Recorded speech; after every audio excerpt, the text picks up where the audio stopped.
యూరప్‌తో Europe సమాజంలో వైపు ఉంటే వ్యతిరేకించేటటువంటి పరిస్థితి కొన్ని దేశాల్లో ఉంది. లైక్ ఇప్పుడు జర్మనీలో మనం యూరోపియన్ యూనియన్‌లో ఉండటం వల్ల నష్టపోతున్నాము. నాటోలో ఉండటం వల్ల నష్టపోతున్నాము. మనకు సంబంధించిన పెట్రోల్, డీజిల్‌కి సంబంధించినటువంటి పైప్ లైన్‌లని ధ్వంసం చేసింది అమెరికా. పైగా ఇప్పుడు మనం వాళ్ళకి ఖర్చులు పెడుతున్నాము. ఇటు రష్యాతో మనం ఉంటే గనక మన దేశంలో అసలు పారిశ్రామిక అభివృద్ధి సాధ్యమైందే రష్యా వలన. అదెందుకు నాశనం చేసుకోవాలంటే అక్కడ ప్రజలు తిరగబడ్డది చూసాం. అయితే పాలకులు మాత్రం అమెరికా వైపే ఉన్నారు.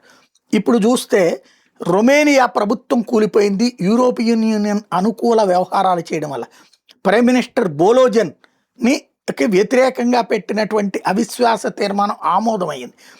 సొంత ఎంపీలు 281 మంది దానికి మద్దతు ప్రకటించడంతో 10 నెలల ప్రభుత్వం కుప్పకూలిపోయింది. ప్రత్యేకించి విపరీతమైన పన్నులు, యుద్ధ వాతావరణంలో తాము ఇన్వాల్వ్ కావడం, పావర్టీ ఇవన్నిటికీ తోడు యూరోపియన్ అనుకూలం ప్రో యూరోపియన్ విధానాలే ప్రభుత్వాన్ని దించేసినాయి.